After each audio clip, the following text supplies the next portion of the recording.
Hello and welcome to Into the Abyss podcast. I'm here with Jeff again, and we're going to talk about Star Wars.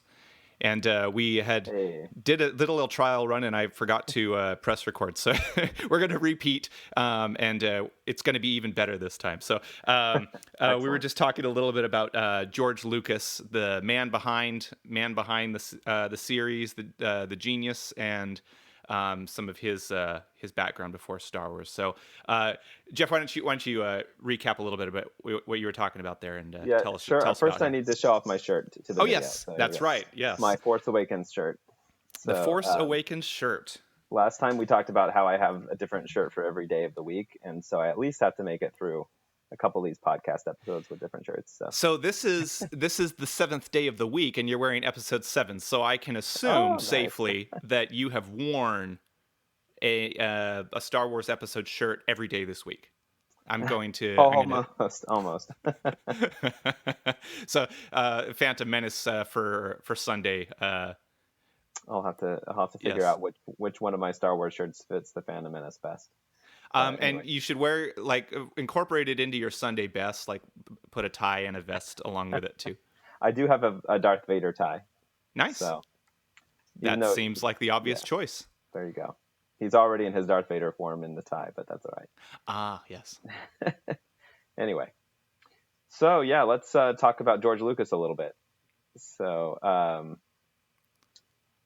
George Lucas. So, George Lucas was a little bit of a prodigy in his college days. He was already getting well known in the film industry. He made friends with Francis Ford Coppola, who made the Godfather movies and Apocalypse Now. He counts Coppola as one of his friends and one of his mentors. He also met and became good friends with Steven Spielberg. And they had a long career together that made quite a few films together, including the Indiana Jones films. So he already was well known well before Star Wars came out. Do you remember where he went to college? He went to, I believe it was University of Southern California. Okay. The film school there. That seems like a good place to have a film school. Yeah. Yep. Okay. So he, his first big movie was actually when he was in college. He made a student film called THX 1138. And you may remember anytime you see a movie, especially in the 90s, they did this, but They had the THX thing. Yes. So wait, the movie was called THX something 1138. Yeah. So okay. THX 1138. It was kind of like a dystopian escape from the island type movie. Mm-hmm. Anyway, so he made that as a film student, and then he made an actual studio release of the same film later. Oh, okay. That was one of his first films. Nice. I have to mention with THX, so I was into this thing of making homemade movies when I was a kid, and we did a kind of knockoff of Rocky, but it was with my Basset Hound, whose name was Rosie. And so we just skipped right ahead to Rocky 3 because that was the one I was most familiar with Mr. T as Clubber Lang. And so we called it Rosie 3. And my dad played the Mr. T character. I played the Apollo Creed character, and obviously the dog played the Rocky character. But at the end, at the beginning of the movie, I put in clips of all these different studios. So it was made to make it look like all these studios were part of the production. So THX was one of those as well that I put in there as a clip. It was like 5 minutes of just one after the other. Well, that's great. That's a perfect 90s kid story. Yes. So yeah, that was his first film that he's kind of known for. But then his first actual hit, to be honest, I don't think THX was very successful, but his first actual hit, and he made a ton of money on it, was American Graffiti. Mm-hmm. And American Graffiti starred Ron Howard, and Harrison Ford was in it, a few other stars from the 70s. And it was made on a very small budget and made millions and millions of dollars. It was like almost as profitable as like the Blair Witch Project. Nice. For a long time, it was probably one of the most profitable movies ever made, as far as return on budget. Mm-hmm. And it was a big he called it kind of a musical. It Hmm. has all the music in it is tracks from the radio. So they're listening Oh, to the radio, and there'll be songs from the 50s yeah. playing and they're going around doing their teenager angsty stuff, and it's all accompanied by these hits from the 50s, and it kind of is autobiographical in a sense. George Lucas has said it's about him growing up in the 50s and how important cars were, how important music was. Hmm. Um, so he actually got in a big car accident when he was in high school and almost died. Oh, Um, and so that was a very pivotal moment in his life and launched the rest of his career because of its influence on American Graffiti, which launched him into kind of stardom as a hmm. director. Now, how did he? Do you know anything about the marketing of American Graffiti, of how it got to be so popular? I think, that's an interesting question about the marketing of it, but I would say it just kind of struck a chord. I think it did have some young up and coming stars in it that helped sell it. Um, it had the soundtrack, being a musical but Hmm. not really a musical is probably. I always think that musicals have a potential to be really successful if they have songs that people identify with or that are, easily recognizable that they'll latch onto, Now, either was the if it's soundtrack original or original? new. No, Uh, they were all established Okay, hits, whichever okay, ones they could afford, I guess. yeah, which might have worked to their advantage in that Yeah, case. Okay. yeah, that's true. So, so yeah, he is a good filmmaker. I think you have Hmm. to you have to acknowledge, especially at the beginning of his career, he was a talented filmmaker. He knew how to make a good movie. Yeah. So so that because of the success of American Graffiti, it kind of gave him carte blanche to do whatever he wanted after that. And what he really wanted to do was Star Wars. And at the time, he was working closely with Francis Ford Coppola, and Coppola helped him make some inroads that allowed him to be able to get on that track. Originally, George Lucas I learned this a couple weeks ago. George Lucas was supposed to make Apocalypse Now. Oh. That was going to be his film with Hmm. Coppola, but instead Coppola directed it himself.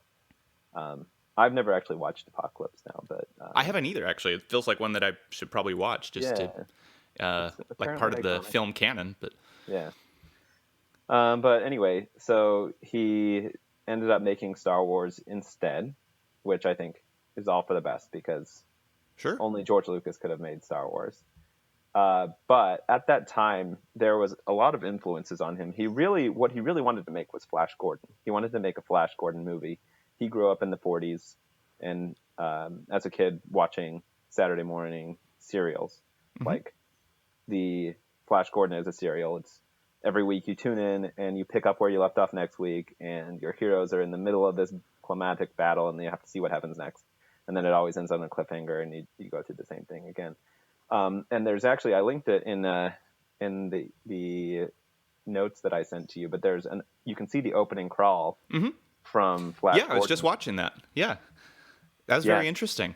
so Yeah, that's very like similar concept. the opening crawl in Star Wars is directly taken from Flash Gordon. I think it's improved greatly from what Flash Gordon did because in Flash Gordon it was just basically the text rolling up the screen with the regular background, but you got with Star Wars it's like the star field and it's like a Hmm. ship flying through space. It's really iconic. Whereas Flash Gordon is just kind of he took the idea but made it much better. But Now, it does can show how influential Flash Gordon was on I film. really don't know a lot about Flash Gordon. Can you just describe a little bit what it is? Yeah, uh, it's a space opera, I guess is a good way to put it. Because so the concept of an opera in this context is going back to the horse opera, which goes back to a regular opera. But a horse opera is like a weekly serial cowboy show, and it's a little bit melodramatic. It's a little Hmm. bit kitschy, but um, it has a lot of tropes. But it's basically that same formula over and over again every week. You have an adventure. You're joining them in the middle of this adventure, and then stuff happens. Good guy versus bad guy, and then there's like a cliffhanger, and you have to tune in next week to find out what happens next. and that's the soap opera context term comes from that as well. Soap operas are considered a little bit overly dramatized, melodramatic, cheesy. So same thing with the horse opera, maybe to a little bit lesser degree. If we were to watch it today, it would be definitely considered cheesy. Yeah. Um, but then the space opera is kind of the same thing. So Flash Gordon is kind of a space opera. It's good versus evil, very clear lines of who's good, who's evil. You can tell immediately just by what they're wearing and the music that's playing in the background when you see them, whether they're good or bad. Okay. Good versus evil, diabolical laughs, that kind of thing. Yeah. So that's Flash Gordon. It's kind of a space futuristic themed good versus evil type serial. And so that's what George Lucas wanted to make, is a space opera. And knowing that the horse opera, the space opera influenced Star Wars so much, you can kind of see the hints of that.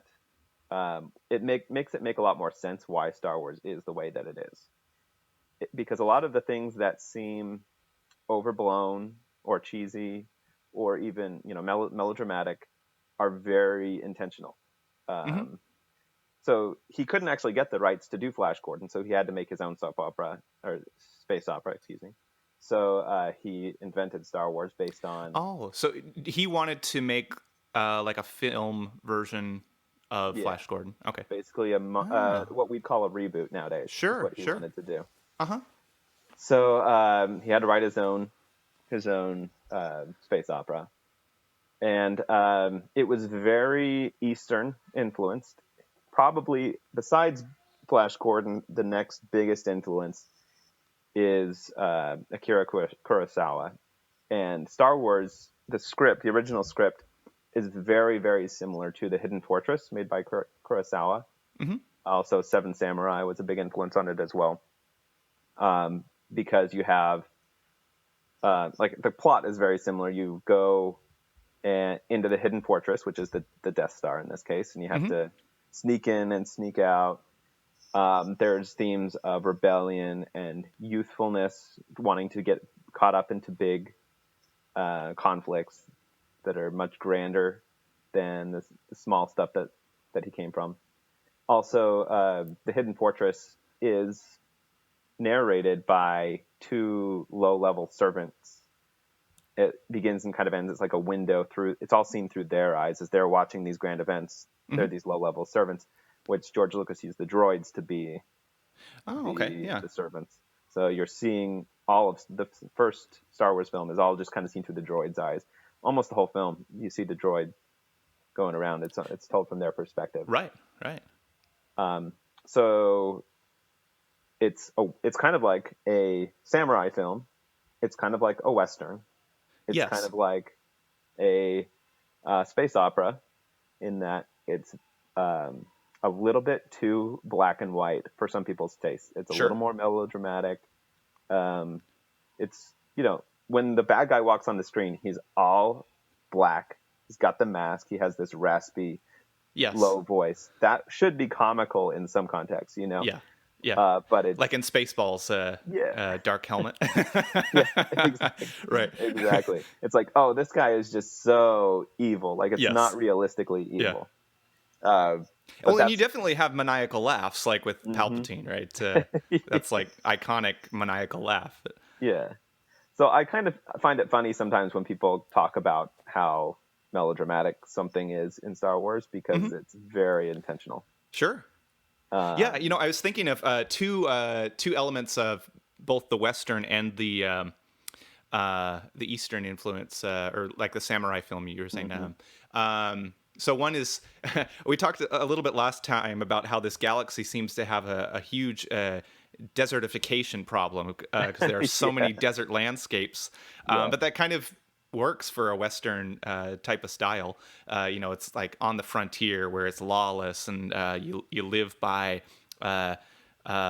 this vigilante justice and looking out for yourself, out for number one.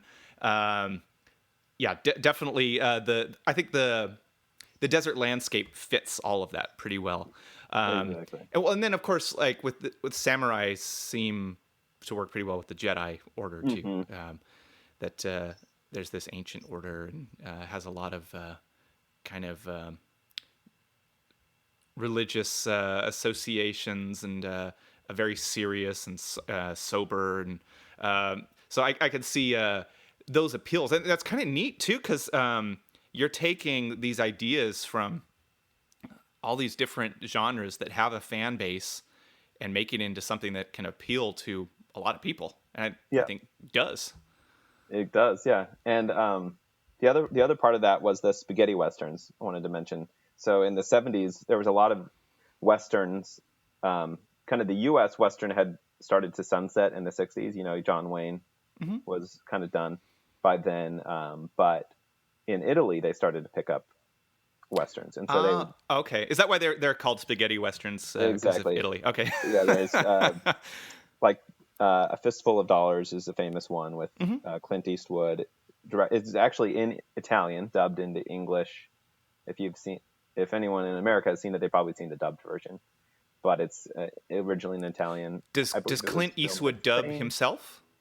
Oh, that's interesting. Yeah, I think so. Yeah. And it sounds like, I mean, I believe, or I have the impression that Clint Eastwood at least understands Italian. Did he speak Italian in the movie? I listened to a documentary on this recently, and I can't recall, but I don't think he did actually speak okay. Italian. So he now, you know, I this could have been rehearsed before, but I remember Ennio Morricone, I think, did the score for that. That's right. And he accepted some big award at the Oscars, and he spoke Italian, and Clint Eastwood interpreted. So maybe he does speak Italian. So yeah, and I don't know, maybe they had rehearsed it before too, but yeah, so I don't know. But. That's probably true. But yeah, so that genre also, being in the early 70s, influenced Star Wars, and it's kind of like a full circle, because if you watch The Mandalorian, the creators of The Mandalorian said that they actually went back to the spaghetti westerns, which influenced Star Wars for a lot of their for their what's that called, their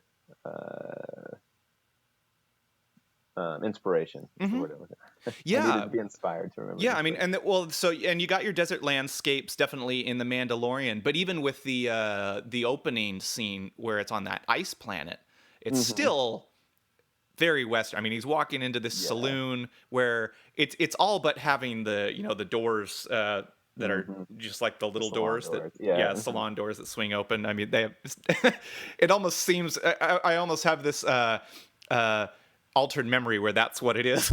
I know it's not though, because it's like the door that shuts on the guy and cuts his legs off. And so in Star Wars you kind of have Han Solo is the cowboy character. Yeah, absolutely. And then you have Luke and Obi-Wan are more the samurai characters. And then Leia is like the damsel in distress, but kind of flipped on its head, because once they come to rescue her, she's not really in distress so much, and she ends up kind of taking over once she's out of the cell.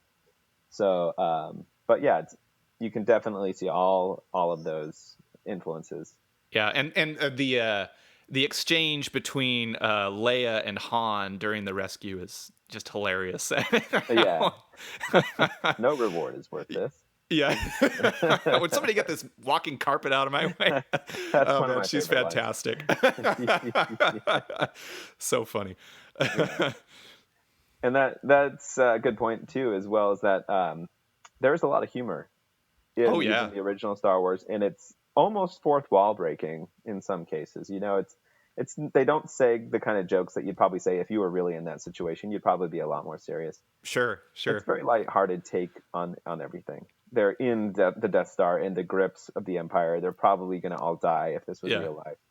But they're all just joking around with each other and kind of running around and running into the stormtroopers and escaping safely. And after they escape from the Death Star, Leia says, "They let us go. Like they must be tracking us." Yeah. And Han's like, "No, they're not tracking us." And Leia just gives it up immediately and doesn't say we should like go somewhere and make sure they're not tracking us. Right. Yeah. But that's an interesting point. Yeah. And I forget about that sometimes. That that Leia says that, because Yeah. that becomes important later on, of course. Mm-hmm. Yeah, right. Yeah, and then but even though she says they're tracking us, they go right back to the rebel base, which she And she had yeah, let her home planet just be destroyed to not let them find. Yeah. but what that goes back to, and the reason I think it's good to talk about this history, is because it's such a clear black and white, good versus evil story. It doesn't really Hmm. matter all the details. It doesn't really matter getting the plans back. It doesn't really matter about whether they're being tracked, or all that stuff is just kind of plot to make it kind of move along, and to make it uh, kind of interesting, or to make it kind of fit together as a whole. But they could have used other plot devices to get to the end, which is good versus evil. The rebels come out and they're fighting against the Empire. You have the space battles, and you have the Force coming in and helping Luke to save the day, Hmm. and Han coming back, and all very clear. Good guys over here, bad guys over there. Good Yeah. guys defeat. Um, and it's very high level. The plot doesn't really matter at the end of the day. There's not a lot of nuance, Hmm. And that's and and that's okay. Yeah. yeah, and that's okay. That's intentional. It's Right. what the focus of the story is. And last time when I talked about the prequels, I talked about how it could have been a silent movie, and you still accomplish the same thing. If you just had the music as the score and just watched the images, you wouldn't get confused about what was happening, or even if you had no idea what was happening in the plot, it would be very clear by the end of it who had won, who was good, who was bad. Hmm. You can see very clearly. It's very obvious. Yeah. Now you said George Lucas did say it was like a modeled silent Mm-hmm. movie. Yes. That's a fascinating approach Silent to film. it. Yeah. Yeah, yeah. Have you done that? Like watched it with You just know music? what? That's an interesting question, because The Last Jedi came out with a score only version. You can watch The Last Jedi with only the score. Really? If you have I think if you do the digital download is when they gave it to you. I Oh, purchased whichever version it was. So I've watched The Last Jedi with just the score, and it is an interesting experience. yeah, And it totally works without dialogue. Um, yeah. so for Very what that's cool. worth. So should we Yeah. segue into the sequel now that we've started? Sure. Yeah. Yeah. Let's go for it. Yeah. So the sequel trilogy. I will just come right out and say that I love the sequel trilogy. I have a hard time saying which one is my favorite of the three trilogies, because I just love them all so Hmm. dearly. But I do think that the sequel trilogy was executed extraordinarily well on almost every criteria that you could measure it by. Hmm. Um, the acting is good. They have incredible actors: Adam Driver, Daisy Ridley. They have the original trilogy cast like Hmm. Mark Hamill and Harrison Ford, Billy D. Williams, Carrie Fisher. John Boyega and Oscar Isaac are great as well as kind of the supporting characters. And I can't think of a bad actor Hmm. in the entire cast. The cinematography is amazing. You just take a still shot from any of the three films, and it's beautiful. It's like a Yes. painting. Yes. The effects are well done, not overdone. Hmm. The complaints about the prequels being that it's almost like a video game. Hmm. I don't think you can really say that about the sequel trilogy. I mean, you can make arguments that it was overdone in certain scenes, but if you take, which I have done actually, um, if you look at, for example, Attack of the Clones, there's a water scene on Hmm. uh, Komono, I think is the name of the planet. Yes, where Kamino, all the sorry. clones are kept. Hmm. Yeah, where the clones are. The water on that planet is very video game looking. Okay. Whereas Yeah. if you look at the Death Star wreckage in The Rise of Skywalker, it's very realistic looking. Hmm. The difference is night and day how far they've come in the computer graphics. Oh, I'll have to watch What? those side by side. I remember Yeah. liking that scene with Obi-Wan on Kimono. But yeah, I get what you're talking about, because yeah, in the Rise of Skywalker, the crashing waves with the lightsabers Mm-hmm. scene, just incredible. Oh yeah. Yeah. It's very realistic too. It Hmm. sells it that you think you're there at the Death Yeah. Star Yeah. wreckage. Yep. So yeah, I also really love. I want to pitch the score as something I really love from the sequel trilogy. It's much more subdued than the original trilogy or even the prequel trilogy. You don't always notice what the themes are on first listen. The first time I saw Force Awakens, I did not remember any of the music except like the Jedi Steps theme at the very end. That was probably the only one that stuck in my head. And I was like, wait, where was the music? Where's the themes? And then later I went back and listened to the score and learned Rey's theme. And it is subdued, but it is not, it's easy to hear once you've listened to it and pick it out. It's very beautiful theme. It's probably one of my top 3 favorite themes in Star Wars. I shouldn't say that. For me as well. Say what's my favorite, but it's definitely my favorite from the sequel trilogy. Yes, Rey's theme is very lovely. Yep. Very versatile too. It's got a lot going on. It's actually 3 or 4 motifs fit together into one theme. Should we hum that real quick just so people know? Da, da, da, da, da, da, dun, da, da, dun, dun, dun. There you go. Yep. Yeah. So if you didn't know what Rey's theme was, pick that out when next time you're watching it. Yep. Oh, that's embarrassing. Anyway, so, no, that was fantastic. I could listen to that all day. Anyway, so yeah, I love the music. All 3 of the scores, actually. Again, you have to listen to it. It's not overt like Luke's theme or the Force theme. You have to go listen to the themes and learn them, and then go back and hear the score, and it's very beautiful. But yeah, John Williams, the master. All 9 films are a collective masterpiece. What else? Yeah, so pretty much everything I think is good. The things that people complain about in the sequel trilogy would be the cohesiveness of the story. So it's 2 different directors. You have JJ started and ended it, and then you have Ryan took us for a wild ride in the middle that kind of diverts pretty strongly from what JJ set up and what he finished. A lot of people complain about that. I actually like the way it worked.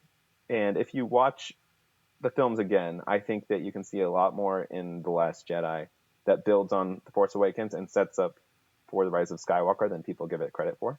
Sorry, say that again. That stuff in The Last Jedi that in sets The Last Jedi. Okay, that sets up for Rise of Skywalker. I think it's more cohesive than it seems. The reason that I think a lot of people don't think it fits, there's a couple reasons. One is that, well, I'll give you the ones that are valid first. The first is that Rey is nobody and then she's somebody, you know? Sure. That plot point was set up. Spoiler alert. So she's nobody in The Last Jedi? In The Last Jedi, we learned that her parents were nobody. They left her. Oh, yeah. I was thinking in terms of the rebellion. But yeah, you're right. Yeah.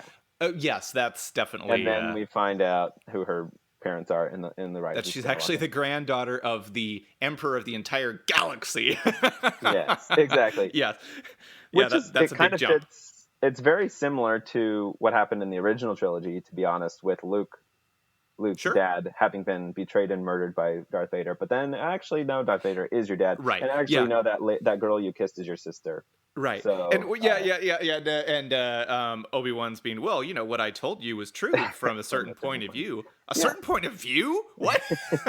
And Luke's just incredulous, probably with the audience at that point too. Yeah. Yeah. No. Yeah. You are really stretching the truth here.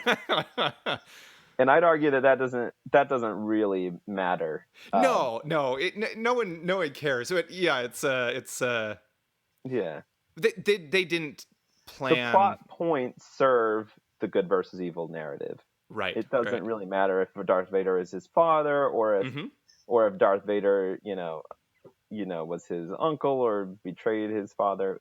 The point is that there's some kind of emotional conflict that is making it hard for Luke to face Vader and sympathize with him. You could have done that a million different ways. Well, and doesn't Kylo Ren say, like, oh, even like they chose to be nobody, so they were nobody. Yeah. So that's kind of an Obi-Wan move there. Yeah. No, it's it's all true from a certain point of view. Right.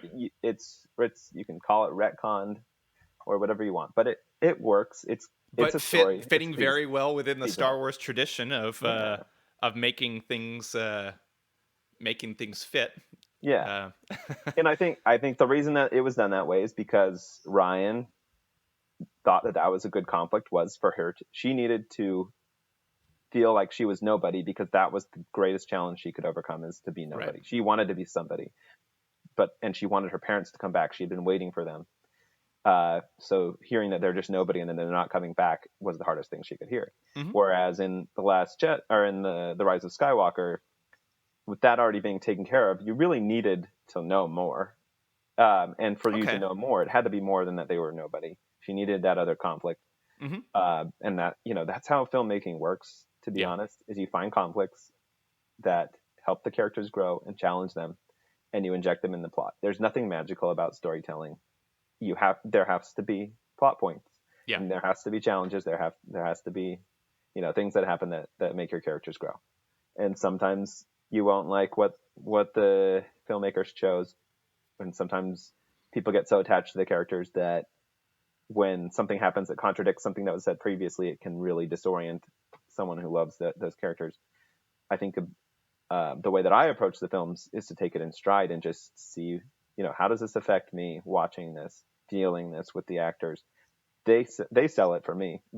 Daisy Ridley absolutely sold every emotion Mm-hmm. that Ray felt the entire trilogy for me, and I felt like it was powerful and Yeah. worthwhile to go on that journey with her and find out who she was. So anyway, that's probably the biggest thing that diverts. Yes. Mm-hmm.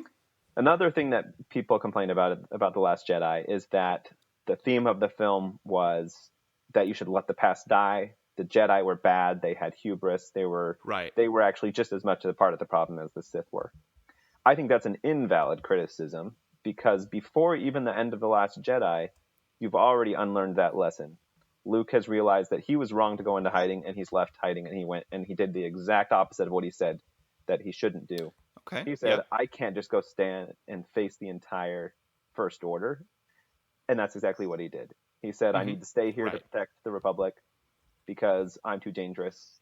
But he left and went out in broad daylight in front of the First Order and revealed himself. If it was really, if the lesson was that he just needed to die and the Jedi Order needed to end, he would have stayed and not faced Kylo Ren. Mm-hmm. And Yoda wouldn't have told him, that there was still more to be learned from the Right. Jedi. Yeah. Well, it seems like there's a bit of a synthesis there too, because there was some corruption, right? Or it seems to be the takeaway that there were problems in the Jedi Order, Mm-hmm. and Luke wasn't completely off base there. But the resolution of that isn't just to withdraw. Exactly. And that is a lesson I would say vaguely could be applied to a lot of things in real life today, Mm-hmm. that you need to be able to observe history in the past without deifying it and ascribing perfection or undue attributes to it, without being critical of it. But that doesn't mean you need to throw it away either. Mm-hmm. That you can take the good from it and build upon it and maybe make something new. It may have the same name and it may not, but you have to go forward and build on what you've learned. You can't throw everything away from the past. Kind of Yeah. an interesting lesson. Topical. Yeah. Well, and so and that's I'm thinking of Rise of Skywalker now. It definitely brings on this element of taking on history very strong, especially in the end there, where all the Jedi live in her, and you get the voices of all the Jedi of times past. So definitely the past has not died. It's being resurrected in a very strong way. But it's not. It doesn't seem to completely, I guess, retcon or contradict The Last Jedi. I agree with you on that point, or at least from a certain point of view. It doesn't have to. But no, it's. I think that the more complex view of the Jedi that Luke had in his dour phase wasn't completely off base, at least looking at it. But it was overdone, certainly. So, but so it makes those points compatible. Yeah. So the other complaint I hear.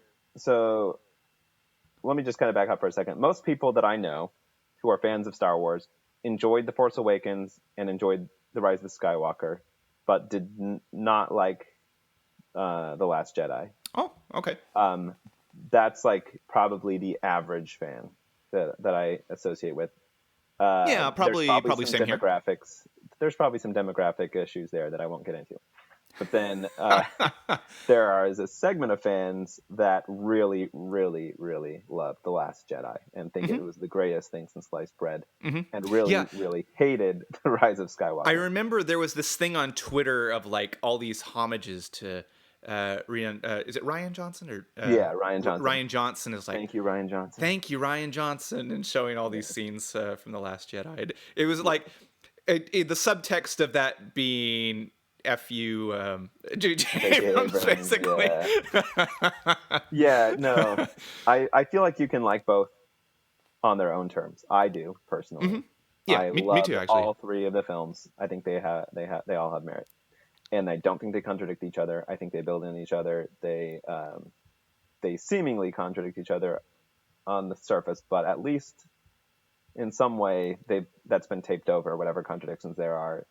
There's a feasible explanation. Yes. For why it is that way. Well, and I keep on thinking about this now, as contradictions are kind of the rule in Star Wars in a way, right?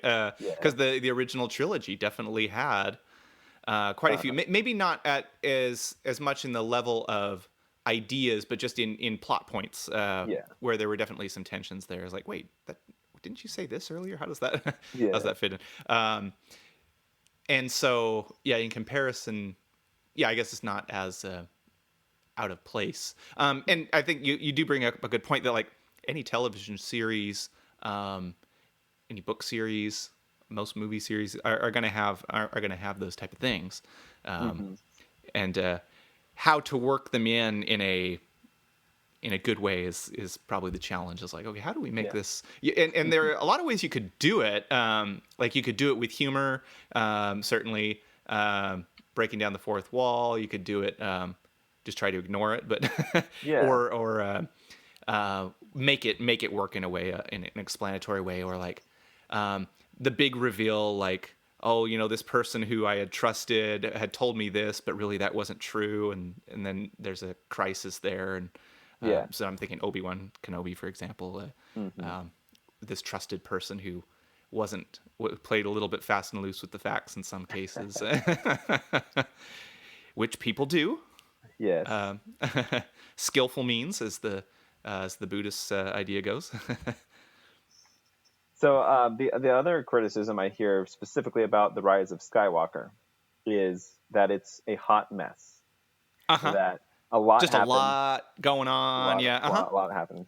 Which is funny to me because when I got out of the movie, I actually I think you're one of the people I told, but I loved the movie. I thought it was perfect. And then I go online and I see all of this, and I'm like, what is this reaction from part of the fans? But like I remember even Lieutenant Governor of Utah, Lieutenant Governor Cox, who's now going to probably be the governor next, said that he thought it was a hot mess. And I'm like, okay. I didn't know that he had weighed in on it. One of my specific things I said about it when I got out of it, before I'd heard anyone else's reaction, was that the plot was simple. I said, sure, this is just a good versus evil. It's the simplest plot in the world. It's Rey is the good guy. And now we have the big bad back. The same guy who was the bad guy in episode 1, 2, 3, 4, 5, 6. And he was missing in 7 and 8, but you knew that there had to be something behind Snoke. He was kind of a front, you could tell. And that was all set up, especially because in The Last Jedi, Snoke is dead. You know that someone else has to take the bad guy spot. It can't be Kylo Ren because he's going to turn good. That was also clear going into it. He had showed those signs of leaning towards the light. You knew he could not end The Rise of Skywalker being bad. That would have just been an incongruent ending with what had come before. But, so yeah, it makes sense. Palpatine's back. He's the evil. Rey is the good. Light side, dark side. Huge armies on both sides get together, fight each other, and the light wins. It's like the simplest plot I can imagine, really. And what is really going on there that's so complicated? Maybe it's because I'm so familiar with all the films that I didn't find it complicated, and people who are more casual fans found it complicated. One of the things being that, it turns out that Rey is Palpatine's granddaughter. Okay, fine. Yeah. I think, like I said, it's just a plot point to challenge Rey's character.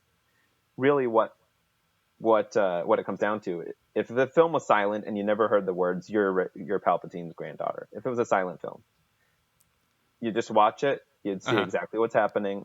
You could dream up your own conflict. What's going through her head right there? It could be anything, but you can see it in her face. You can see it in the way she fights. That she was challenged by what she was told. She was challenged by what she's feeling, but ultimately she overcomes the bad, and she lets the good shine through. She lets the light shine through. She chooses the good more than any character, I think, in the rest of the saga. She had the potential for both. She chooses the good.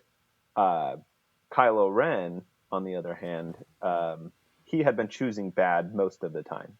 Mm-hmm. He made a last-minute switch. He had the potential for good, and he made the right choice. But he had to sacrifice for all the bad that he had done, and he kind of knew that. And I think that's why he sacrificed himself. That's something that a lot of people complained about who really liked Ben. They wanted him to survive and have a happy ending. Which that's one of the points I wanted to talk about maybe later if we have time, is what is a happy ending. For me, Sure. Ben had a happy ending. But yeah, so you have Rey chooses the light, Ben comes back to the light, the darkness, Palpatine is destroyed. And what I really love about The Rise of Skywalker is it's not just Rey, though. It's the entire galaxy. It's not even just the rebels, not just the Resistance, not the rebels, not just the protagonists. Everybody shows up. The whole galaxy shows up, which is something that didn't happen in the prequel trilogy. Nobody rose up and stopped Palpatine from killing the Jedi. Didn't happen in the original trilogy. It was still just the small band of rebels who were fighting against the Empire. And that's kind of why, if you read some of the background literature, why it breaks down so quickly after the Empire is defeated. You can see that in The Mandalorian, that is just kind of anarchy. Exactly. So, but now you have that hope. It ends on a note where the entire galaxy's on the same page, and they've chosen the light together, and they've taken down the darkness. And that's the only way that victory will be sustainable. So it's a very simple plot, and it resolves itself by the end satisfactorily, in my opinion. It's very fun to watch. I've watched it multiple times. I cry, I laugh, and it's just cathartic to get that final scene. I think of as like a Battle of Dunkirk type of thing. If it had been at the end of the war, right? Yeah. If everybody got in their ships and private ships and went against the Empire. I had a thought that I was going to bring up, but I can't remember what it was. oh yes, I remember. I think one of the reasons it's sometimes thought of as a hot mess is all the planet hopping and search for artifacts and things like that.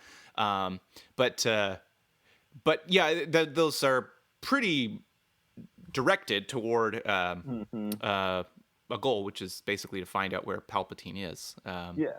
So it's not. There are definitely a lot of settings, but that doesn't seem all that unusual for a Star Wars film. But that might have been the reason why. But yeah, I don't think that necessarily distracts from it. But yeah, that's a good point. I hadn't thought about it too much either way. But yeah, I like your idea of it basically being fairly simple when you get right down to it.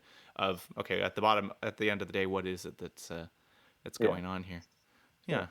And not say that anyone who doesn't like the film or who has criticisms that they aren't valid, but just that's my personal opinion. Right. Yeah. Is that it's a good film.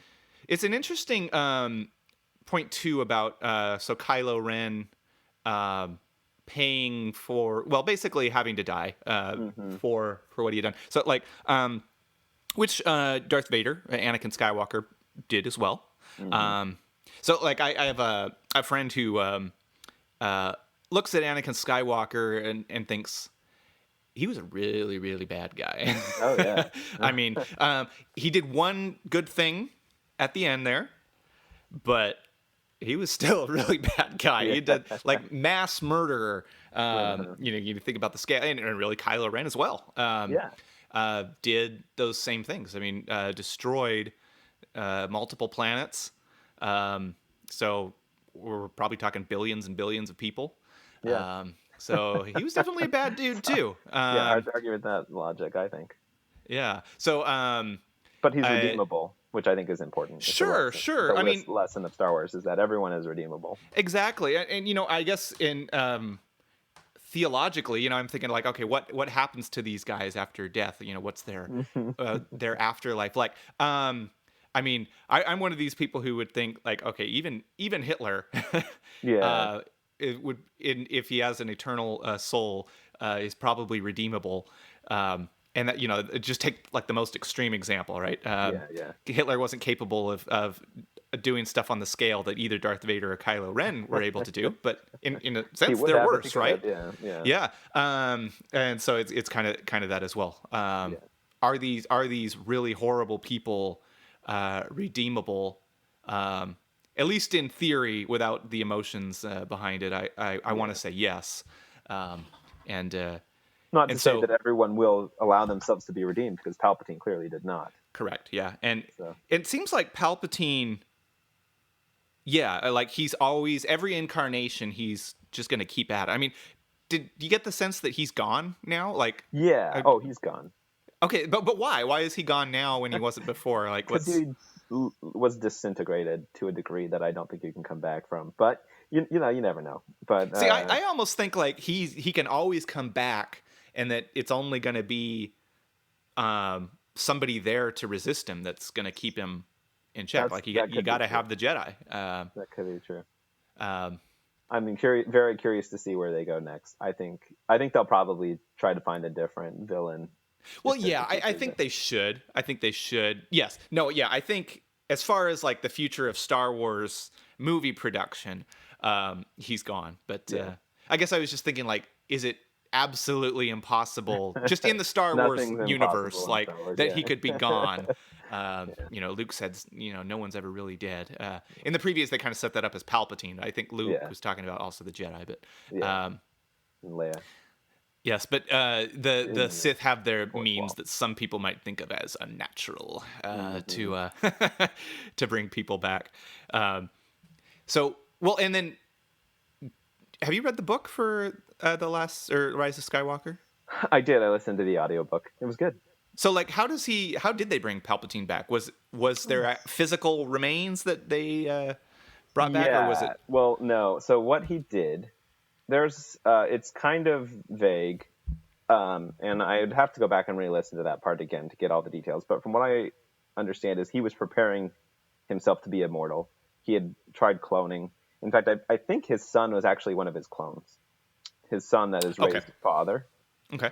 Don't quote me on that, because I don't read all the comics and all the other books. But as far as the Rise of Skywalker novelization, he had been into cloning. He had followers who were kind of very monastic. Makes it sound like it's a drug or something. He got into cloning.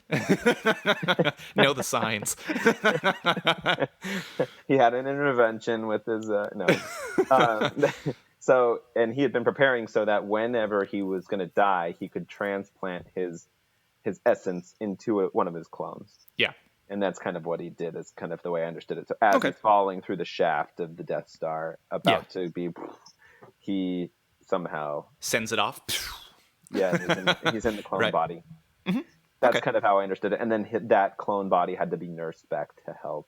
Yeah. Kind of a Voldemort situation with unicorn blood or whatever. Lived on the back of somebody's head for a little bit, and then it's not all that dissimilar from the Voldemort situation. Now that I think about it. So that's true. But I kind of liked how the Rise of Skywalker didn't get into it. Like, all it says is somehow Palpatine returned, which it probably would have been a distraction. Yeah, but it would have been a distraction, I think, to go into the details. And sometimes, people complain either way. People will complain about, oh, we have too much detail. Oh, we never got this detail. Midichlorians, what? Yeah, exactly. It's like people don't want to know how Indiana Jones got his fear of snakes. But if you don't find out how Indiana Jones gets his fear of snakes, then people will always wonder and Yes. will want them to do it in the next movie. Which was So from the train, right? When he yeah, it was fell on the in the. train and he fell on Yeah. the train. Yeah. So it's Oh, the man of mystery. so a few random ideas. I think mind if we save monomyth for next time? Yeah. Because that's a big one too. But Oh yeah, we kind of talked about that last time enough, I think. yeah, that's true. We did. So well, and okay, so this actually relates a little bit to I think you had a point about representation or Yeah. and that. Okay, so that was a hot topic, right? So Yeah. I watched Jurassic Park last couple days. So a few related points there, right? So John Williams, of course, fantastic. Mm-hmm. Steven Spielberg, who you said was an associate and peer of George Lucas. Yeah. And then of course Laura Dern, am I saying that right? Yep. As a General Holdo. And I really like her in Star Wars as well, or in Jurassic Park. So she has a very important role in Last Jedi, and then there's also Kelly Marie Tran, Rose. Yes, Rose. Yeah, is Rose like a nickname for her? Or? Rose is her name. Kelly Marie Tran is the actress. Oh, the actress. Okay, yeah, sorry. Yeah, Rose. That's right. Okay, so anyway, talk a little bit about that. So Yeah. and those characters. Yeah. So representation has always been important in Star Wars. Even back in '77, you have a strong female lead. Then you have Billy D. Williams coming in Empire Strikes Back as the first African American major character in the Star Wars universe. They kind of continued that with the prequels a little bit with having Padme being another strong female lead. You have Tamara Morrison as the clones. You have, they are actually, to be honest, they didn't do super great with representation in the prequels. But then getting into Force Awakens, the three main leads are not white males, which is pretty remarkable because you have Daisy Ridley, Oscar Isaac, and John Boyega. That was, I think, an important thing for them, and I think it's a good thing as well to be broadening who can be a Star Wars hero. Sure. I think that's important for kids to have different kinds of heroes that they can look up to and realize that it's not all just the same thing. I don't think there's anything wrong with having a white male hero either. I think it's just good to have a broad spectrum of it. And you have Han Solo and Mark Hamill as Luke Skywalker in there too. Still, they're still humanoids, though. Yeah, no, I'm just kidding. Get the next one too. Yeah. But actually, just a quick line about that. So, like, Marina Spiritus, I forget her name, but who plays Deanna Troi in Star Wars? She was once asked, like, why are all the characters in Star Trek?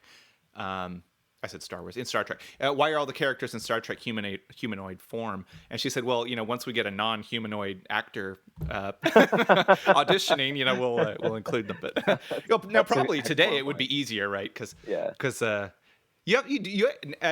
the later movies you do have some very non-humanoid forms. Well, and even Jabba the Hutt's kind of a slug or something.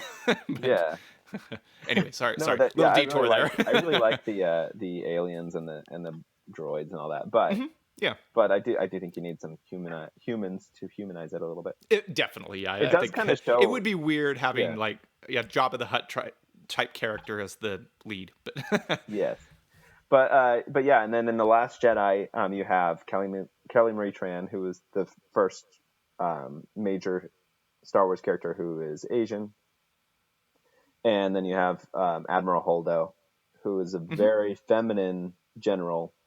It's kind of funny because the leader of the rebellion was Mon Mothma, who was also kind of a feminine figure with the white gown and everything. Holdo's kind of along those same lines, but maybe a little bit more, I'd say, provocative in a way that with the hair definitely response. It kind of elicits a response from a certain segment of the population, I'd say. Yeah. And more of a presence. So, what would you say that I actually don't even remember her name? So, Mothma. Admiral Holdo is Laura Dern's character. Right. Mon Mothma was the old leader of the rebellion. Well, and she didn't seem to me like a major presence on screen, Yeah, and there wasn't just really very much minor role. conflict with her, whereas with Hmm. Admiral Holdo, there definitely is. Yeah, for sure. So there was actually a backlash against Ryan Johnson in The Last Jedi because of his attempts at having representation. People Hmm. who didn't like Rose as a character, who didn't like Holdo as a character, didn't like the way that she interacted with Poe. To be honest, I didn't like everything about the interactions with Poe because I do think they kind of took it too far in a couple cases. Yeah, But I agree. but it's kind of ridiculous that people would have backlash either because they didn't like having an Asian character or because they didn't Yeah, like a woman who was a strong leader as a right. character. And there are definitely threads of that you will see online. It's better. I'm just going to tell anyone, if anyone's listening to this, don't go online. Don't don't get involved in the fan community. Except It's to listen to toxic. us. Except to listen to us. No, don't go on Right. Twitter and don't go on the YouTube comments and find out what people think about on-screen representation in Star Yeah. Wars because you're gonna have a bad time. Well, and had this been played up like, I mean, so obviously, Admiral Holdo wasn't the first strong female character, Yeah. right? Of course, Hmm. uh, Leia Organa certainly is. So it seems like there's continuity there. But was there like a in the marketing like, oh look, we have I think. a pink haired woman Yeah. Yeah. in this No. role, or I think that probably added to it if she had been less, obvious about Mhm. her flaunting her breaking of the norms. I Yeah. guess the Well, military and norms. I guess Poe has the like, that's not what I expected her to look Hmm. like reaction. So Yeah. that did make a bit of a point on it, Yeah. um, which you could interpret in different ways because it's not. I Hmm. guess obviously he knew she was a woman, but Yeah. she definitely looks different than like Leia, for instance. Yeah. Um, so that's kind of how I interpreted it. But I guess Yeah. that was a thing.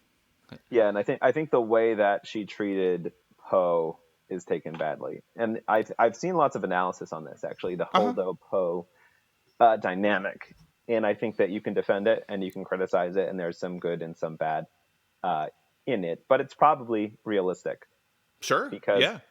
in real life you will have people who are realistically not kind to each other or don't give each other enough credit, and I think both Poe and Holdo don't give each other enough credit Yeah. in the film, and they react poorly in the film.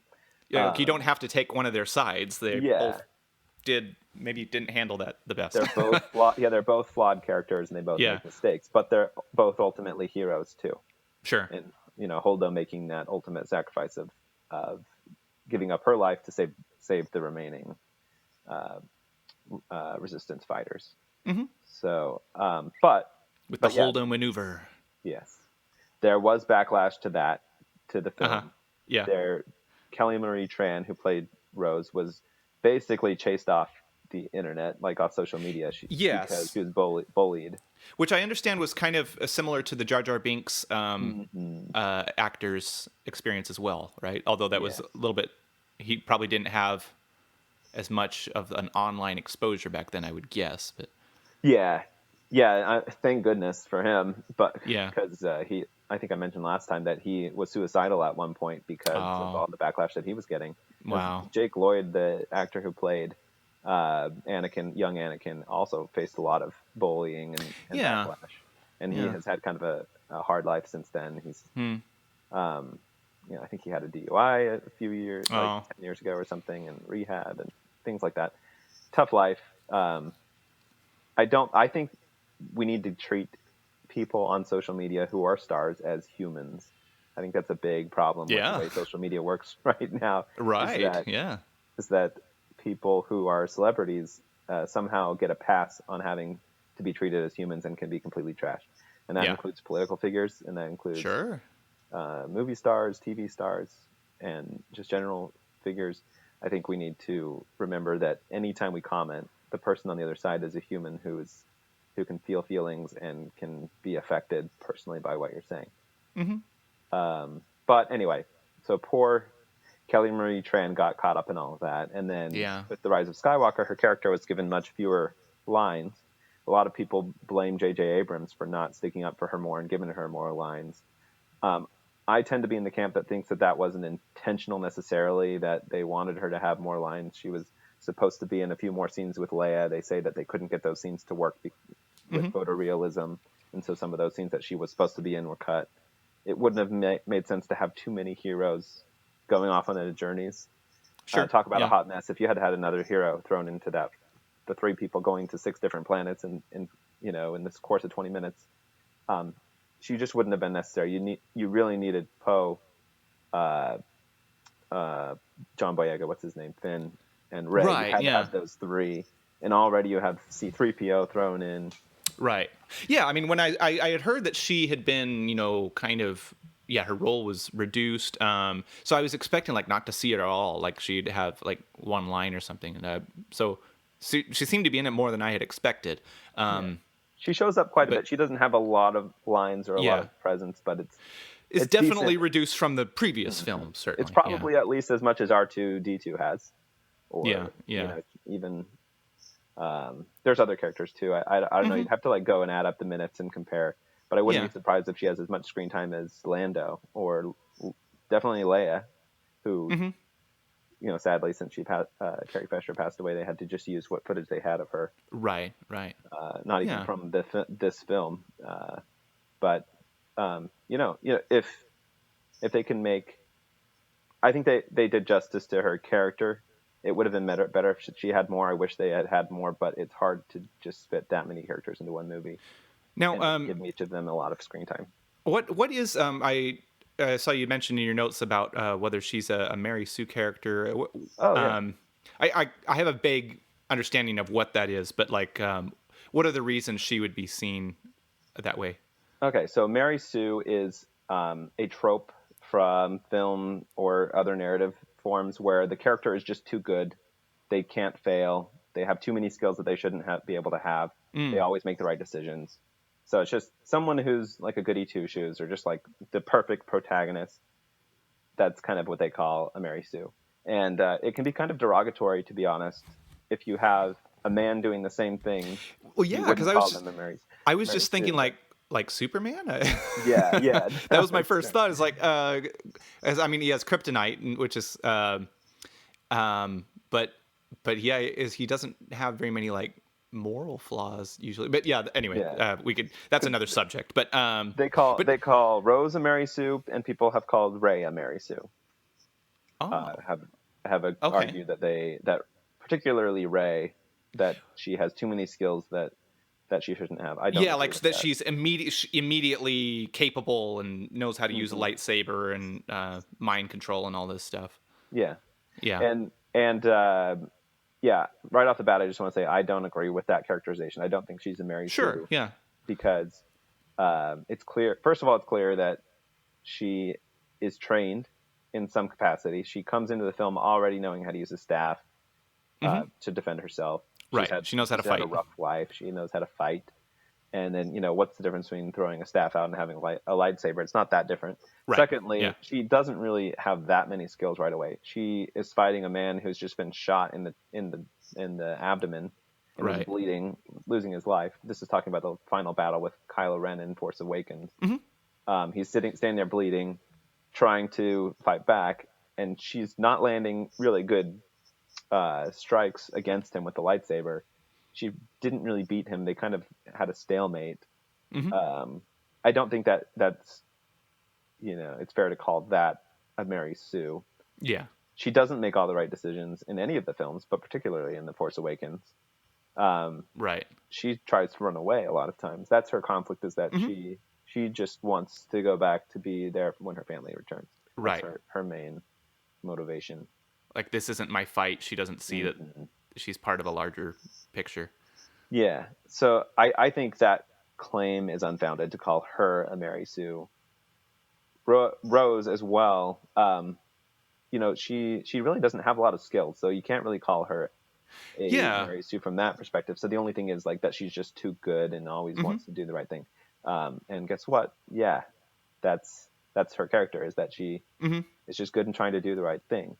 It ever does everything that she does end up in in a good outcome? No, in fact. Yeah, that's what I was thinking. It's like she's very she's sort of like by the book. Of course, then she does leave, right? Yeah.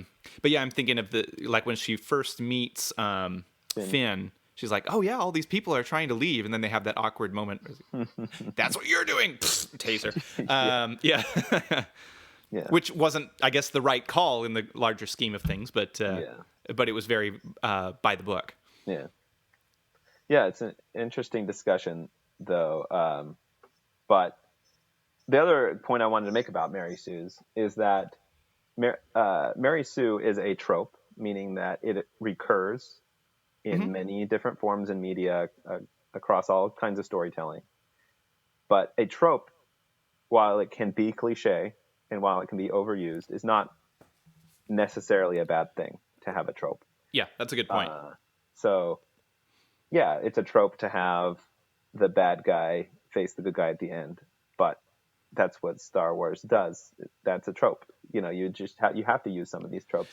It's a trope to have all the good guys and the bad guys show up at one time. That happened in Endgame.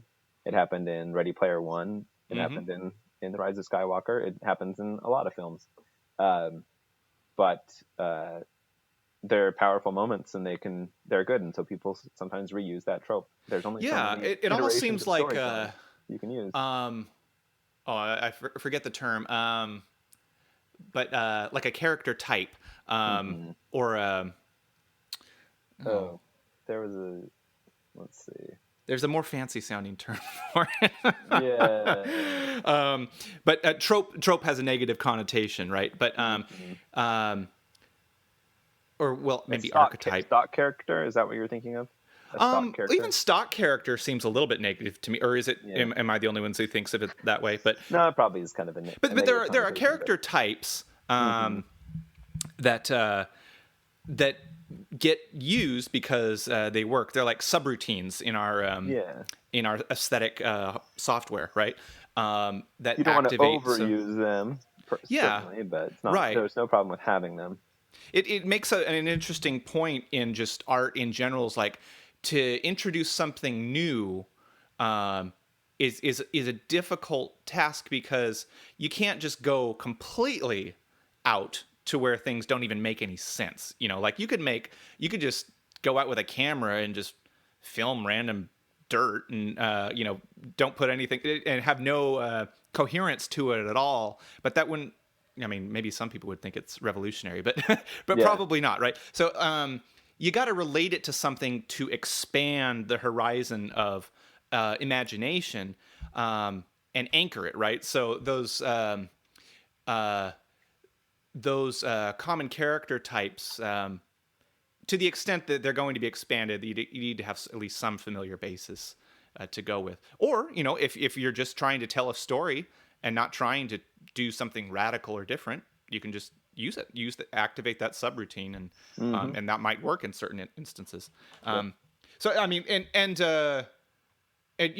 might be the case that I know we got to wrap up here, but seems like Rian Johnson was more kind of on the let's do something new type of track. J.J. Abrams in the last The Rise of Skywalker was more on let's just tell a story, and those are different approaches, but they both work in their way.